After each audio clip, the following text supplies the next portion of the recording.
All right, today's video is about should I do a marketing video? So I'll just set up the scenario real quick. We've got a property, let's say it's 50 acres, 100 acres. In this particular example, it's 100 acres. It's beautiful, it's flat, level, creek out in the back, circles the whole property or does a half circle around the back of the property, road frontage all the way down the front of the property. So the discussion was, should we do a marketing video? So there's your basic drone video, just flies over the property, points out, features visually, and then maybe you get some low altitude footage, high altitude footage, fly the creek, fly the fence line, fly the driveway, and that's it. A marketing video can cast a vision for what the property is and can cast a vision for what the property can be.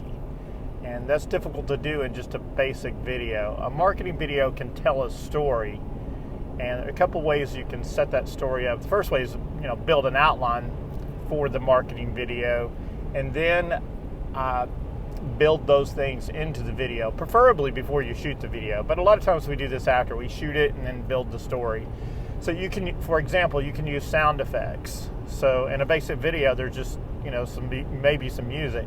But in a marketing video, you could have the sounds of the water, the sounds of the nature, whatever sound would complement the story of the video. So sound effects very important. Then you can use, video sound effects, to emphasize things, transitions and things like that. Another way to help tell a story, you can do graphic call-outs. Maybe you want to point out how far it is from Nashville, where it is in relationship to Huntsville, Alabama, and you want to point out the different highways and interstates that will connect that property, to the rest of the community. Maybe you want to show, Franklin is here, Lewisburg is here, golf course is here, and you can visually do that with visual graphic call-outs. A marketing video should generate interest, so it's not requiring the viewer to see something and then go research it. It's giving the viewer a lot of information, and it's giving that information succinct and an interesting story that's logical and easy to follow, so it automatically generates interest, where if they watch a basic video, they've got to go back out and research, and go through, Realtors or Google the property and try to figure out some of these features on their own. When in a marketing video, you can point out everything they need to know. Another thing that it does is a marketing video should point out the relationship of the property. You might be trying to show where it is in relationship to the local high school, where it is to local employers. Is it next to a manufacturing facility? Is it close by? Could this property be used? You could visually animate.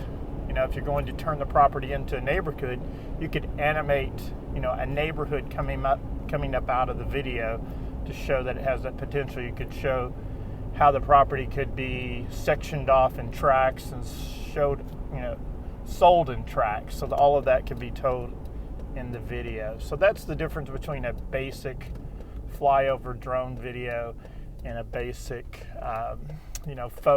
drone photos. And when you put together a marketing video, you can do things like have someone drive up the driveway. If it's a farming, show farming equipment, show four-wheelers. If it's a luxury property, show a BMW coming out of the garage, going through the gate up to the home or out of the home, things like that. So story is important, and telling that story is important, and that's what marketing videos do. And if you plan that in the future, you'll have a much more, plan that before you shoot the video. You can help tell that story, and that will be a valuable video that will help you take that to market so that you can control the story. All right, thank you.